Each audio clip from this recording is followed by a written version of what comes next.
je voulais remercier les organisateurs parce qu'il y a 48 heures, en prenant le programme, je me suis aperçu que, que je parlais. Donc, non, je plaisante un peu, mais pas loin. Et que je pensais que c'était à la victoire, donc je ne suis pas passé loin de la catastrophe. Voilà, donc 48 heures avant, j'ai préparé le truc. Mais je me suis aperçu j'avais un maître en la matière et qui est dans la salle en plus, qui un jour a eu à faire une présentation en quasiment 10 minutes, parce que 10 minutes avant, il ne le savait pas. Voilà. Il est président d'une société française de rhumato, je crois. Voilà. Et j'ai beaucoup d'admiration pour lui, mais là, j'ai un respect totalement éternel pour Thierry Chaverbeck. 10 minutes, vous vous rendez compte? Voilà.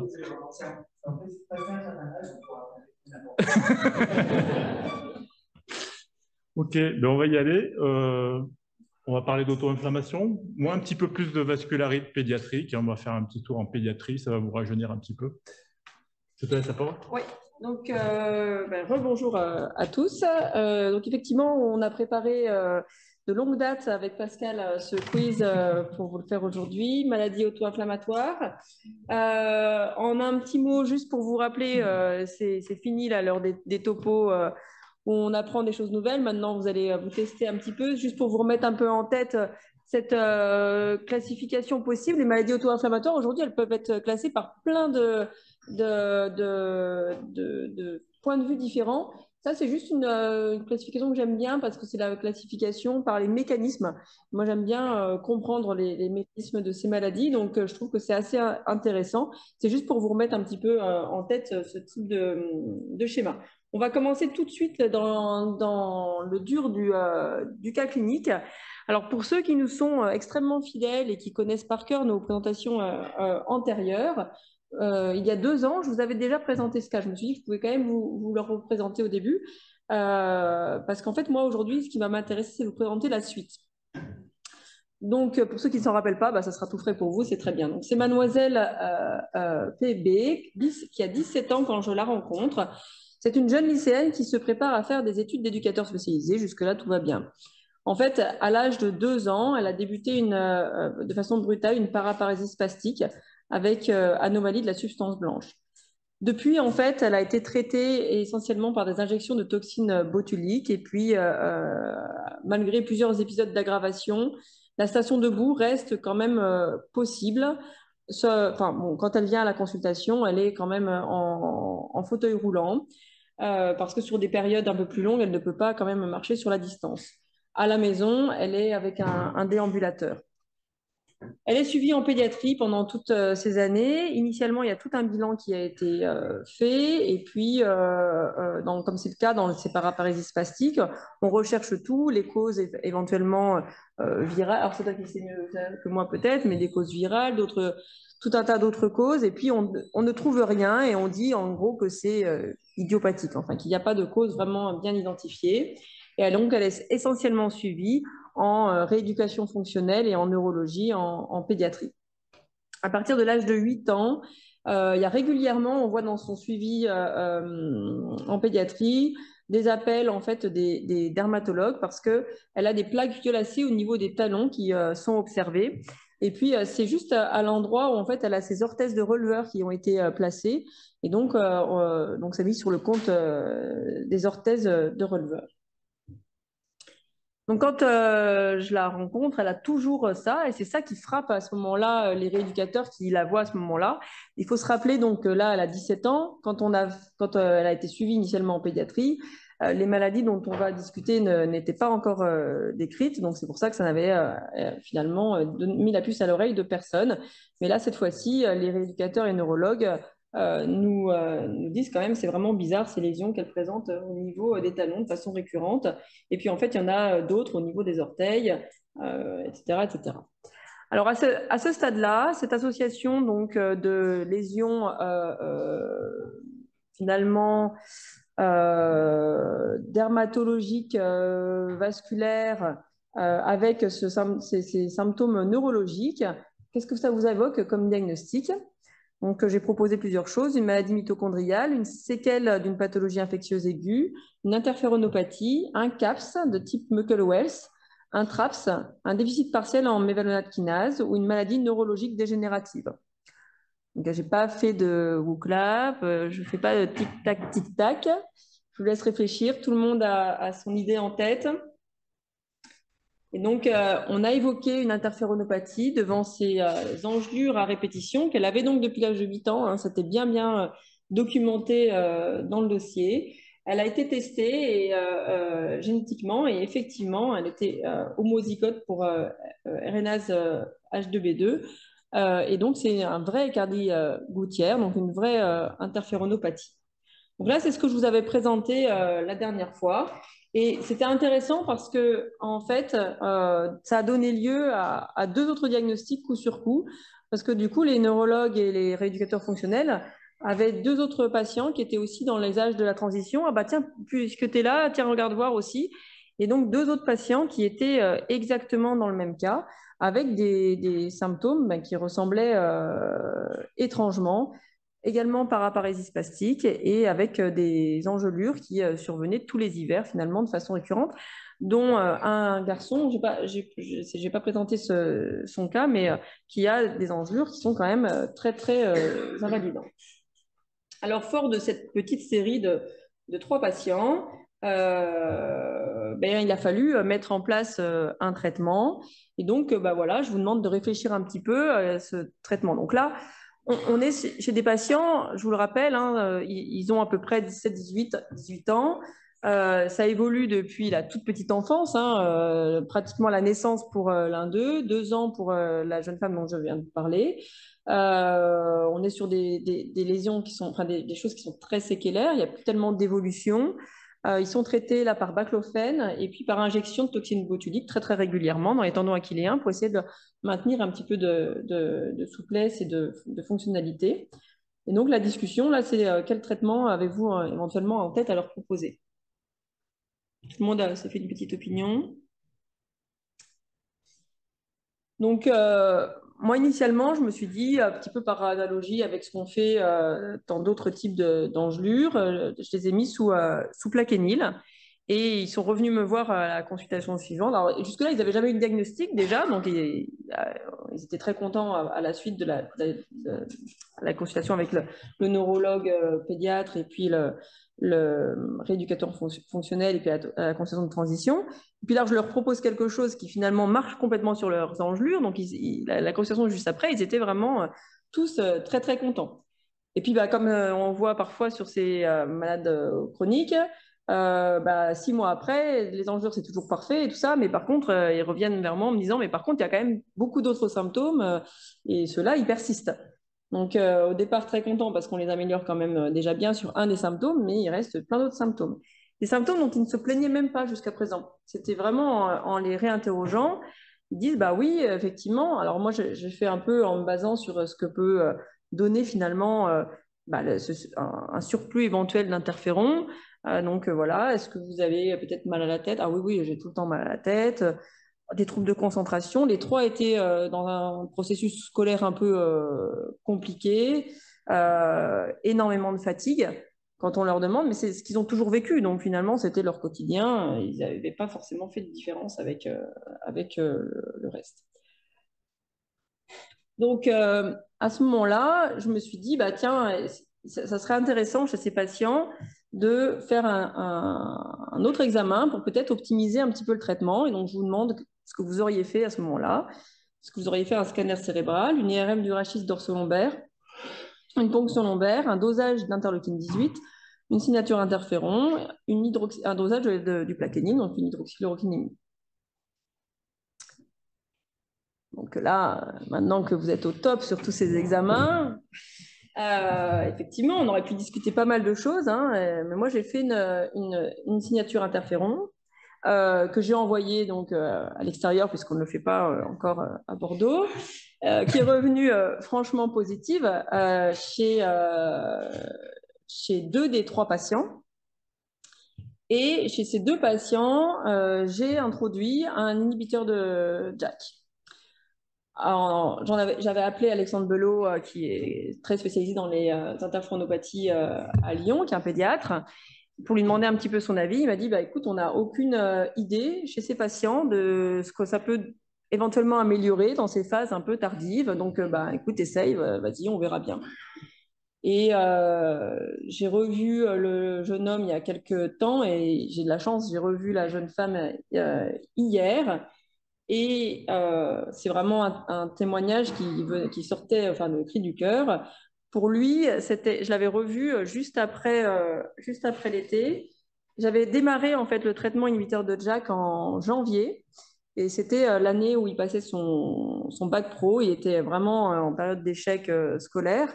Et il est arrivé avec son père totalement rayonnant parce qu'il a eu son bac avec mention assez bien.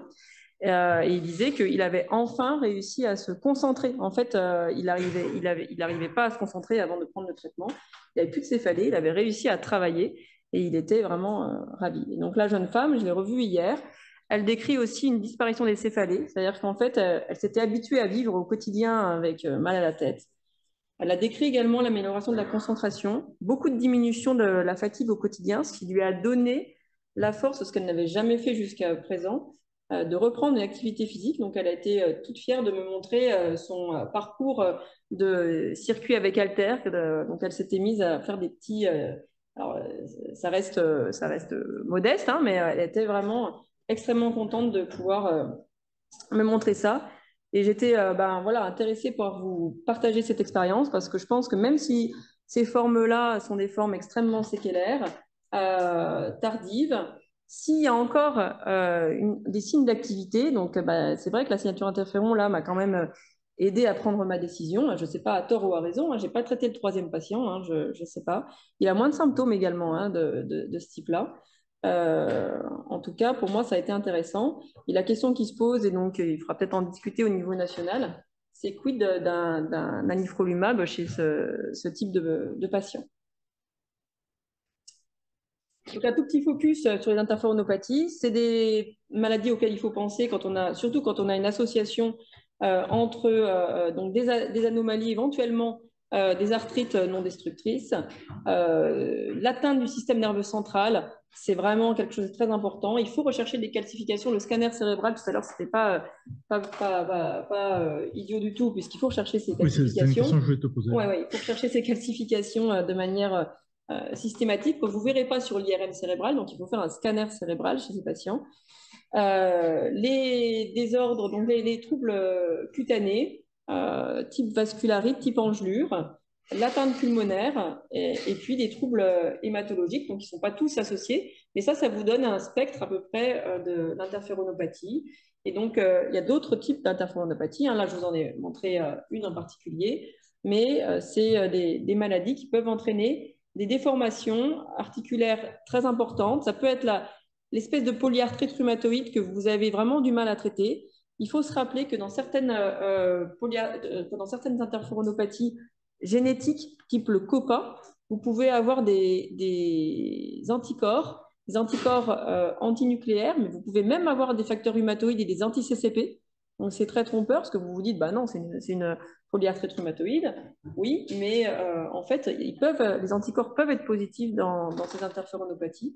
Donc si vous avez une polyarthrite rhumatoïde qui ne répond pas très bien au traitement, qui a des déformations un peu particulières, éventuellement une association avec d'autres symptômes, soit pulmonaires, soit neurologiques, n'hésitez pas à évoquer ce type de diagnostic.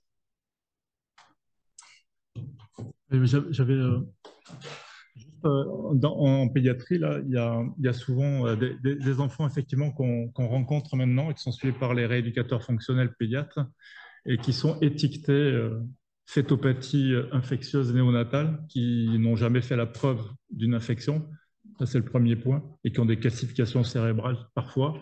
Et puis, c'est ces diplégies spastiques, ce qu'on appelle le syndrome de Lytel, qui est une séquelle d'une soi-disant prématurité, mais qui n'est pas toujours le cas. Ils sont souvent étiquetés comme ça, donc dans le lot, effectivement.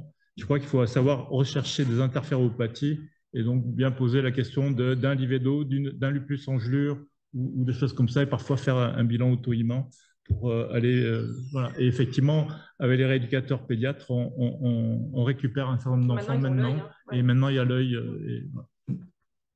Et juste écardigoutière, sur les écardigoutières, en tout cas, les anti-JAK ne sont pas transcendants sur l'atteinte neurologique. Sur l'atteinte systémique du pic, oui, mais il y a un problème probablement de passage de la barrière. Et...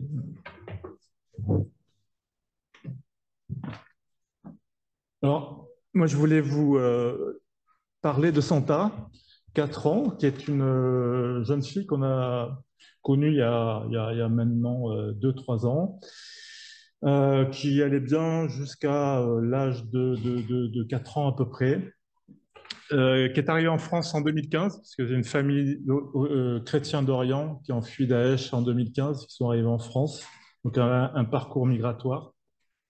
Il y a 2 sœurs dans la famille, et je reparlerai de sa sœur aînée un petit peu après. Pas d'antécédents familiaux, et notamment pas de consanguinité rapportée. Son histoire commence en mai 2019, avec une éruption cutanée urticarienne fluctuante associée à des épisodes de fièvre, bon, qui ne sont pas pris en considération plus que ça. Et puis, en novembre 2019, il y a une anémie qui commence à apparaître. Et donc là, le médecin traitant commence à se poser la question, fait quelques examens. Au vu de l'origine, fait une électrophorèse de l'hémoglobine qui ne met pas grand-chose en exergue. Et puis, elle est hospitalisée en pédiatrie dans un centre périphérique en décembre 2019. Donc ça s'accentue petit à petit. Et là, il a rapporté des espèces d'urticaires donc récurrents, avec des œdèmes un peu palmoplantaires, fréquents, souvent douloureux, quelques adénopathies, puis une fièvre qui est récurrente. Puis un premier bilan biologique est réalisé, qui est, somme toute, sans anomalie particulière, sans auto-immunité, il n'y a pas de syndrome inflammatoire. Voilà. Et au vu, les dermatopédiatres bordelais disent quand même, c'est un tableau qui est un peu surprenant. On va quand même faire une biopsie et puis on tombe sur une dermatite urticarienne de type neutrophilique qui est traitée dans un premier temps avec des antihistaminiques. Et puis, les choses s'accélèrent encore au cours de l'année 2020 et va développer une anémie beaucoup plus profonde, vous allez voir à 6,4 g, qui va l'amener d'ailleurs à avoir un avis hématologique pédiatre dans un premier temps. Et elle est de nouveau hospitalisée à plusieurs reprises, toujours en service de pédiatrie, un service de pédiatrie. Il y a une grosse altération de l'état général, vous voyez, toujours cette fièvre. Et puis là, on découvre qu'il y a des rougeurs ophtalmiques importantes, avec toujours cette urticaire. Et le bilan biologique là montre quand même des petits stigmates inflammatoires, une microcytose, et puis il fait d'autres examens, bon, qui n'emportent pas trop la conviction d'un diagnostic particulier. Il est dit qu'il y a une anémie mixte, inflammatoire et martiale, et puis elle est mise sous supplémentation en fer. Voilà. Et puis là, on a un coup de fil, et puis on dit, et l'hématologue qui l'a vu dit, je comprends pas trop. Donc on dit, qu'est-ce que vous auriez fait, vous, là, déjà? À quoi vous pensez sur ce tableau d'urticaire récurrent, de fièvre récurrente, avec inflammation?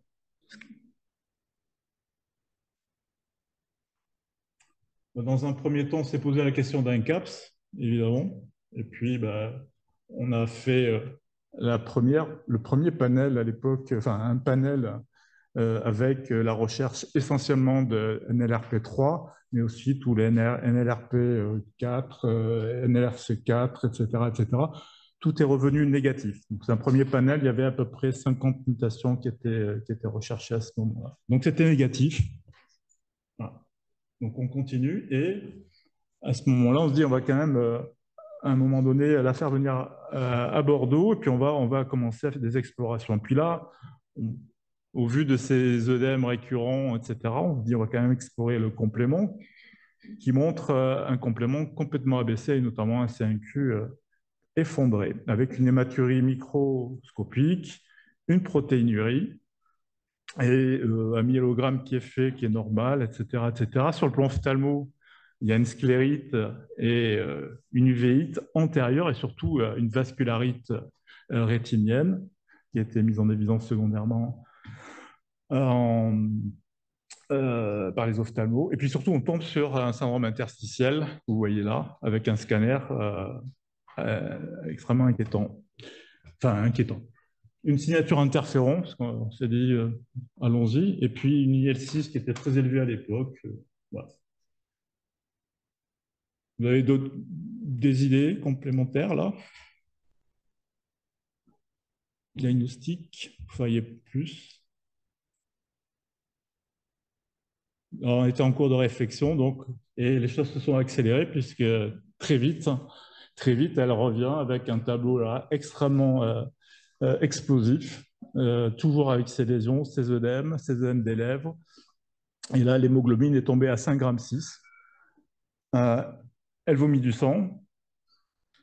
Et les radiographies et le bilan scanner s'est aggravé. Et surtout, on va faire une fibroscopie qui montre qu'il y a des hémorragies alvéolaires qu'elle n'avait jamais extériorisées jusqu'à présent. Voilà. Et les ONCA vont revenir positifs là, avec une auto-immunité, mais surtout des ONCA avec des anti-MPO positifs. Et donc, on se dit que c'est une vascularité ONCA. Et elle va être traitée, évidemment, par rituximab, bolus de corticoïdes, très vite, ce qui va l'améliorer très nettement et très rapidement. On va rajouter même du plaquenil. Il y avait une atteinte néphrologique, donc là, on va tomber sur une vascularite glomérulaire sans autre élément de gravité. Et puis donc, le C1Q effondré et le complément. Donc on se dit, elle a peut-être un COPA syndrome, hein, mais ça avait déjà été un petit peu exploré sur les premières mutations du premier NGS. Et puis on se dit, elle a un McDuffie, enfin une vascularite probablement hypocomplémentémique urticarienne. Et donc les anti-C1Q vont revenir positifs. Et donc on reste un petit peu un moment là-dessus, sur ce diagnostic. Voilà. Et puis, parallèlement, sa sœur qui a 6 ans, elle fait la même symptomatologie, mais un peu moins grave et un petit peu en décalé, avec des symptômes un petit peu surajoutés, notamment il y a une atteinte articulaire, peu importe, et on retombe sur le même phénotype et la même présentation. Et elle, c'est pareil, elle va faire aussi des hémorragies alvéolaires et être considérée comme une vascularite urticarienne hypocomplémentémique de McDuffie avec des anticorps anti-5Q qui sont positifs. Mais là, on se dit, ça commence à faire beaucoup pour une famille. Voilà. Donc, vous avez des idées? Non. Donc, on dit qu'on va étendre un peu le panel des maladies auto-inflammatoires pour explorer le complément et notamment, alors, je vous montre, ça, c'est Mariam, la sœur, hein, donc traitée avec sang interstitiel et après un traitement par rituximab et corticoïdes, une amélioration sur le plan respiratoire. Elles vont bien sous un traitement, sauf Santa, on pourra peut-être en discuter sur le plan thérapeutique, mais elles vont plutôt pas mal, elles sont bien équilibrées avec du rituximab donné maintenant tous les 3 mois quand même. Hein. Donc on part là-dessus et on se dit quand même ça va pas, il y a une maladie probablement autosomique récessive et on va chercher surtout le complément et puis les DNAs. Et effectivement, ces 2 enfants sont homozygotes. Alors, les parents ne sont pas consanguins, certes, mais ils habitaient le même village initial. Donc, et donc, elle est homozygote. Elles sont tous les 2 homozygotes pour une mutation de la DNase. Et donc, elle présente effectivement une forme génétique de lupus monogénique, donc avec une présentation HUVS, McDuffie et une présentation avec une vascularite en casque qui est tout à fait classique dans ces présentations. Donc, voilà, voilà, juste, alors, la plus grande va très bien. Par contre, la deuxième, malgré un traitement par rituximab très puissant, c'est-à-dire que c'est tous les 3 mois, garde quand même, elle est plutôt contrôlée sur le plan complément, plutôt bien contrôlée sur le plan néphrologique, elle va beaucoup mieux, mais avec des poussées itératives assez régulières. Et on se pose la question éventuellement d'autres thérapeutiques, et notamment de l'anifrolumab, mais ça, on n'a pas encore de réponse, et la littérature est assez pauvre sur une maladie, effectivement, qui est extrêmement rare. Et, La question des anti-JAK s'est posée aussi, mais c'est vrai que alors, la signature interféron initiale a été faite et était négative, donc on n'a pas enclenché cette possibilité-là. Voilà, je ne sais pas si vous avez... Voilà.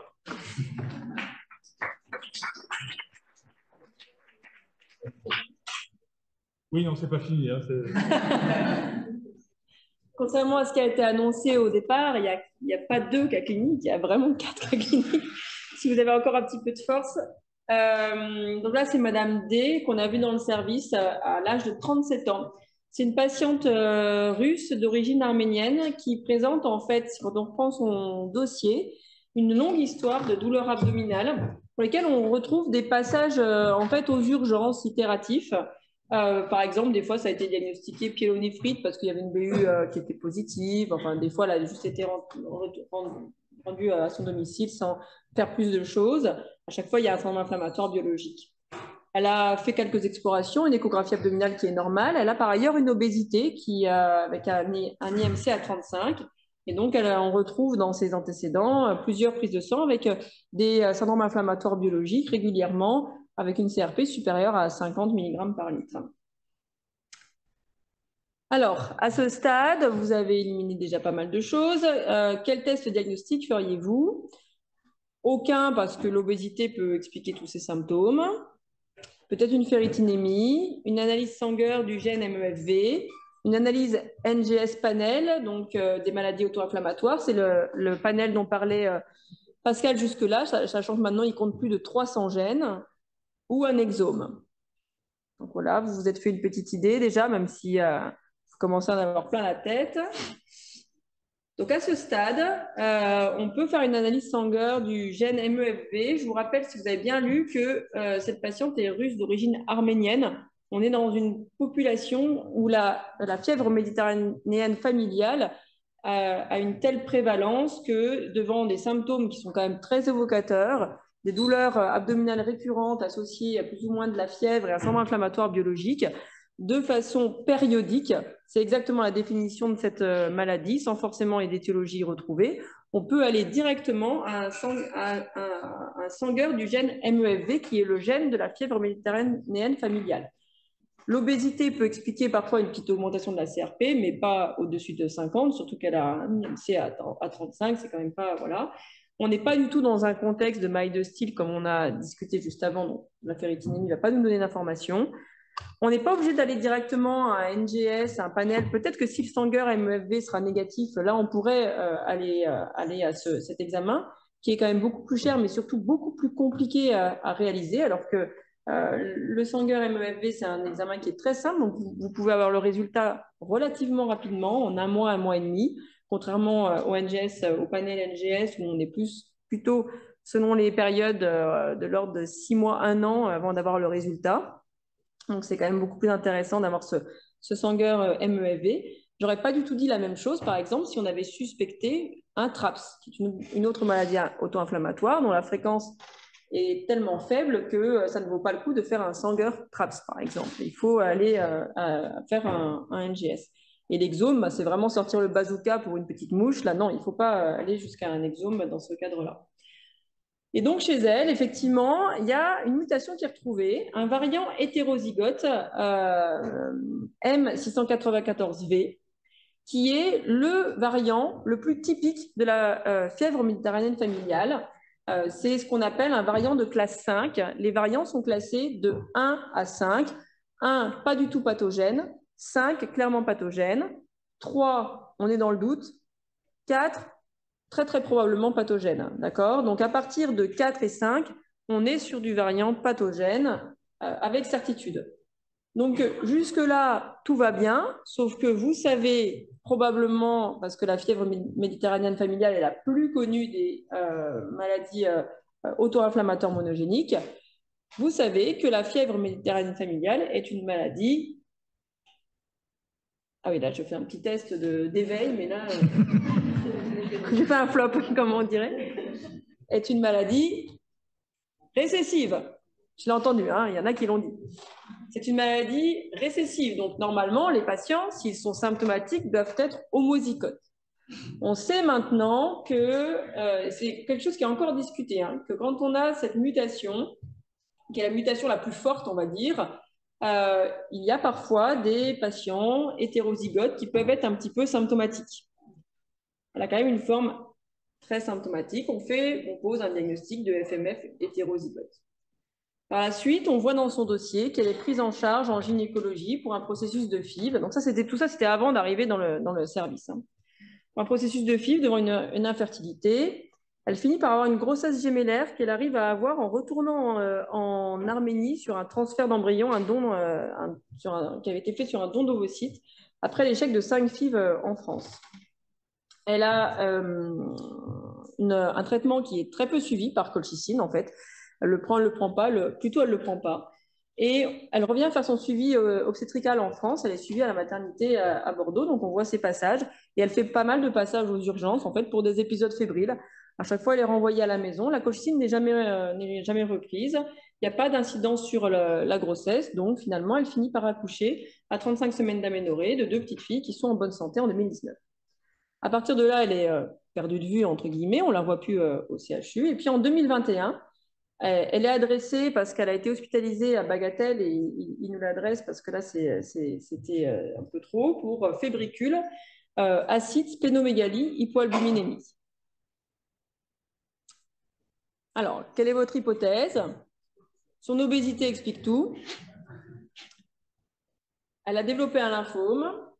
Elle a développé une amylose AA. Elle a une tuberculose péritonéale. Elle a une cirrhose post-hépatite C. Laisse réfléchir un petit peu, vous imprégnez de ces potentielles réponses. Et la réponse, c'était qu'elle a développé une amylose AA, donc elle avait un syndrome néphrotique pur. Elle a été biopsiée rapidement dans le service et la BGSA était en faveur d'une amylose AA. Et puis, elle a été biopsiée sur le plan rénal en néphro. Ça a confirmé également le diagnostic. Je vous ai mis ce cas pour souligner un petit peu l'importance du dépistage de la FMF. Chez elle, ça avait été fait. On avait une forme hétérozygote, certes. Elle n'a pas été traitée de façon régulière. Elle a poursuivi son inflammation. On le voit, hein, elle a fait des poussées. À chaque fois qu'elle est allée aux différentes urgences, rien n'a été fait de plus, puisque de toute façon, il n'y avait effectivement rien à faire de plus. Mais sauf que la colchicine n'a jamais été réellement reprise. Et puis, elle a développé donc, cette amylose AA. Une amylose AA, déjà, c'est une amylose qui peut arriver dans les maladies auto-inflammatoires. La FMF est une des maladies les plus pourvoyeuses d'amylose AA dans le cadre des maladies auto-inflammatoires. Mais ça n'arrive jamais, il n'y a pas de cas décrit dans les FMF hétérozygotes. Donc ce dossier a été discuté en RCP national et on nous a dit non, la FMF hétérozygote seule, là, c'est vraiment invraisemblable. Ce qu'il faut savoir aussi, c'est un deuxième message sur ce cas clinique, l'obésité actuellement fait partie des énormes facteurs d'amylose AA en facteur d'addition.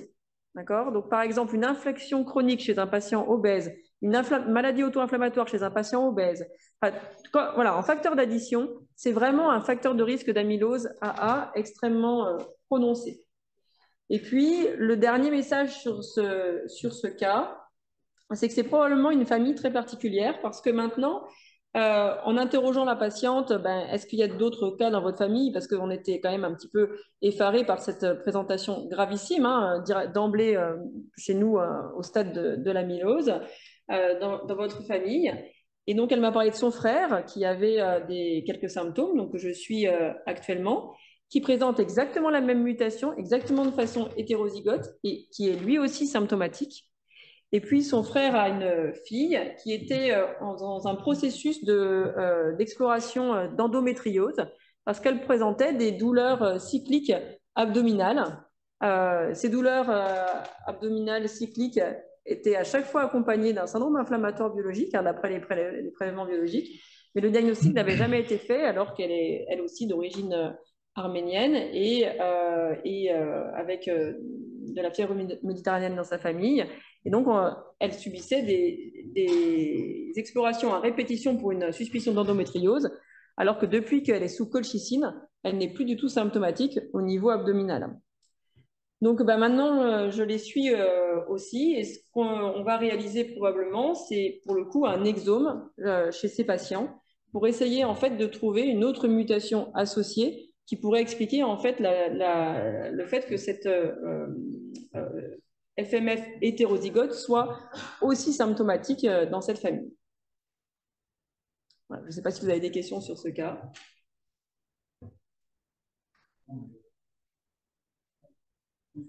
Oui. En illustration, il y a d'autres associations qui sont précises. Chez les Ottomans, notamment pour la fréquence c'est, par exemple, les décès, ils sont pas ici quand elle avait 51, plus MLP. Oui. Oui, tout à fait. Ouais. C'est pareil pour ce qu'on a ce qu'on implique avec une expression extraordinairement inflammatoire, c'est 2,27 plus un de ces facteurs. Oui. Donc, tu peux trouver un panel incroyable de choses pour rendre un hétérozygote un peu symptomatique.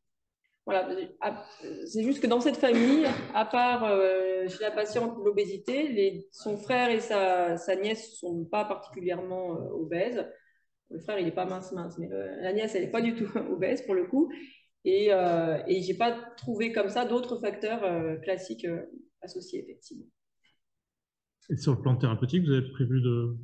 Sur le plan thérapeutique, pour l'instant, les 3 sont traités par colchicine optimisée et vont beaucoup mieux en fait sous colchicine optimisée. Hein. Donc ça, c'est le dernier message de ce cas, c'est qu'on a parfois besoin d'autres traitements, de bloquer notamment l'interleukine 1 chez ces patients. C'est peut-être ce qu'on sera obligé de faire chez la nièce parce que parfois, elle garde encore des crises. Il y a un PHRC qui va bientôt être mis en place qui s'appelle Kinatac, qui va être dans la FMF, le traitement à la demande par Kineret, justement, donc des patients qui vont être bien équilibrés sous colchicine et au moment où ils font une crise, casser la crise avec quelques jours de Kineret. Donc, cette patiente sera une bonne candidate, par exemple, pour ce PHRC, mais pour l'instant, c'est des patients qui sont tout à fait bien équilibrés et la patiente avec l'amylose va beaucoup mieux depuis qu'elle prend son traitement régulièrement. Et un anti-L1 n'était pas envisageable là? Elle en a eu initialement et il est arrêté actuellement.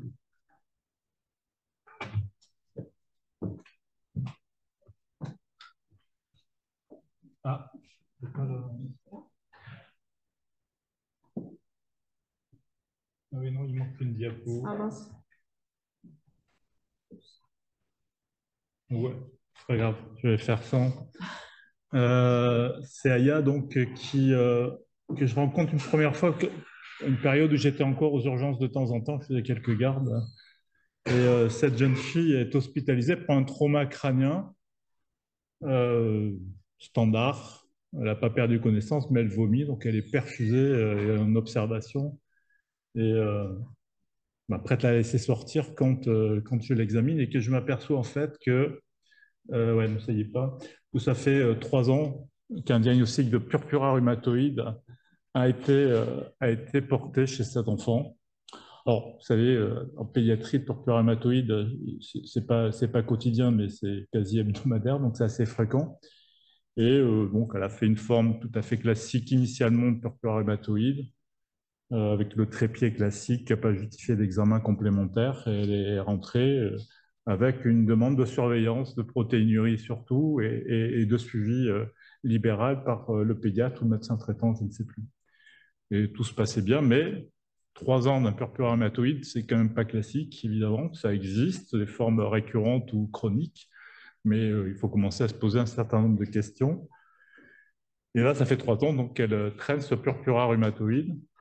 Et quand je l'examine, donc je tombe, je m'apprête à faire le Babinski et compagnie pour pouvoir la faire sortir après son trauma crânien. Et puis finalement, je tombe sur des lésions donc, de purpura qui m'interpellent. Voilà. Et puis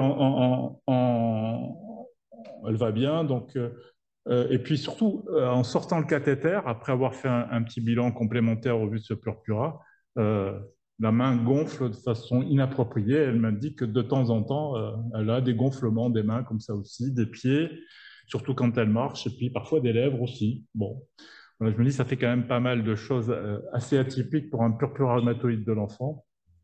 Voilà. Et je lui indique qu'on va faire ce bilan, elle sort, et puis qu'on va se revoir pour refaire un peu le point sur tout ça. Donc voilà, ça c'est la lésion classique, c'est CAIA, hein, donc, avec ce purpura déclive qui a du corps, dont on a parlé tout à l'heure, hein, et qui est sémiologiquement tout à fait en faveur d'un purpura rhumatoïde, donc plutôt quelque chose à dépôt d'IgA. Voilà, quand on reprend le tableau, donc ça fait un petit moment qu'elle présente ça, qu'elle fait ses œdèmes douloureux, mais elle a aussi quelques douleurs abdominales. Il n'y a pas d'antécédents familiaux là non plus, c'est des gens d'origine tunisienne, mais il n'y a pas de consanguinité. Elle a fait de nombreuses fièvres récurrentes étant jeune. Elle est correctement vaccinée, non, d'origine algérienne, pardon. Et puis elle va particulièrement bien par ailleurs. Et la protéinurie faite sur le moment, enfin le rapport prot sur créate est plutôt rassurant. Donc on n'est pas très inquiet, elle se développe bien, la tension est normale.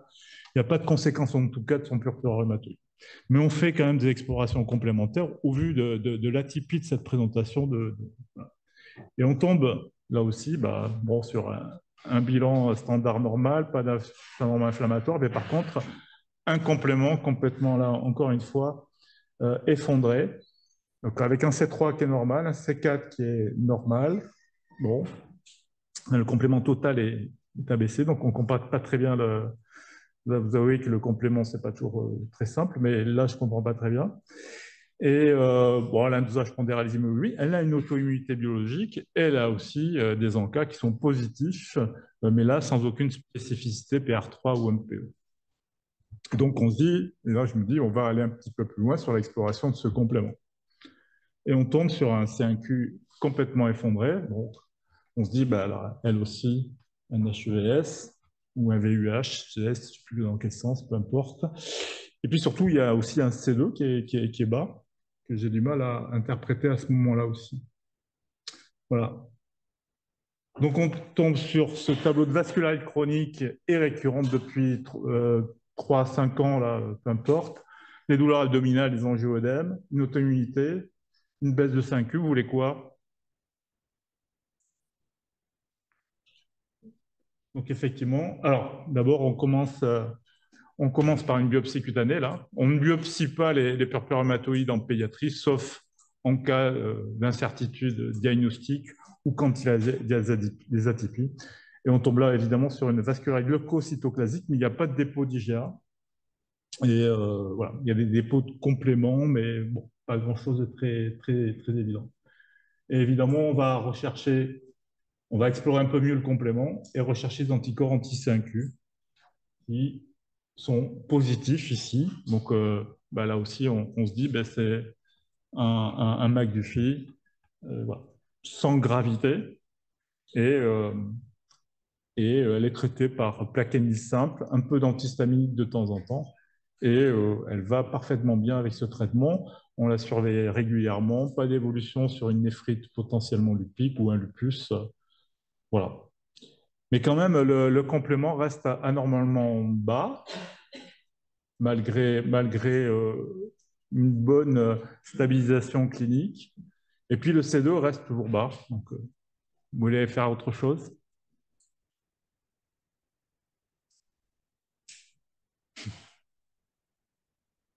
Vous vous contentez du McDuffie?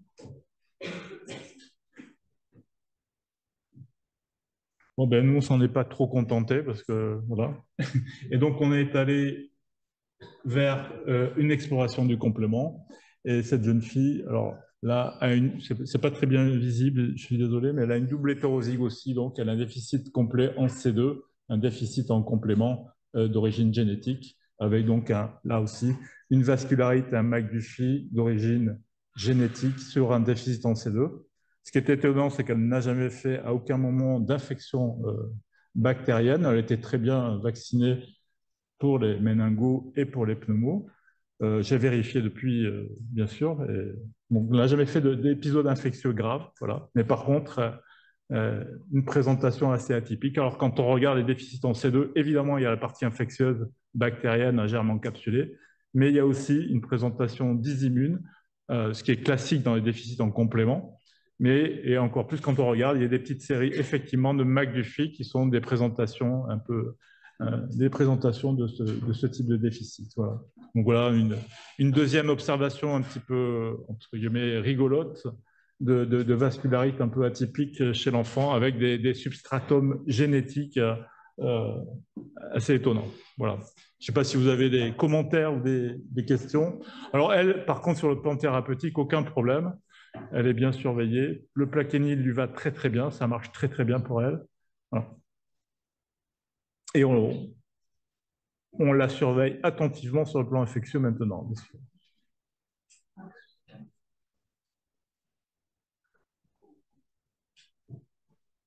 Voilà. Voilà, quelques mots-clés pour ces maladies. Donc, pensez à... Alors, j'ai marqué l'arbre généalogique, mais vraiment faire l'interrogatoire de la famille.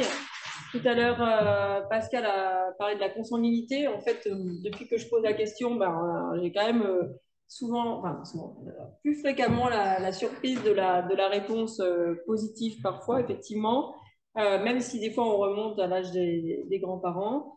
Et puis, pour nous, savoir vraiment y penser chez l'adulte, soit sur des symptômes qui traînent depuis longtemps, donc il faut réinterroger sur d'anciens symptômes, soit même des apparitions de symptômes plutôt à l'âge adulte.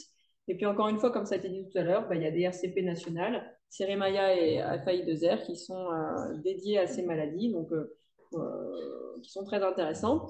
Et nous, on a mis en place dans le service tout récemment avec Nicolas Poursac, qui devait normalement présenter ces cas, une consultation qu'on fait ensemble pour ce qu'on appelle maintenant des SURF, c'est-à-dire des maladies auto-inflammatoires indifférenciées. C'est-à-dire, on pense que c'est vraiment auto-inflammatoire, mais il n'y a pas pour l'instant de diagnostic bien établi. Et on les passe ensuite en exome. Et ensuite, on analyse avec le généticien les mutations qui ont été retrouvées. On essaye de faire ces analyses avec les parents si possible pour pouvoir identifier des nouvelles mutations. Et on aura, je pense, l'an prochain des résultats intéressants à vous montrer sur ces premières consultations. Bon, mais on vous remercie pour votre attention.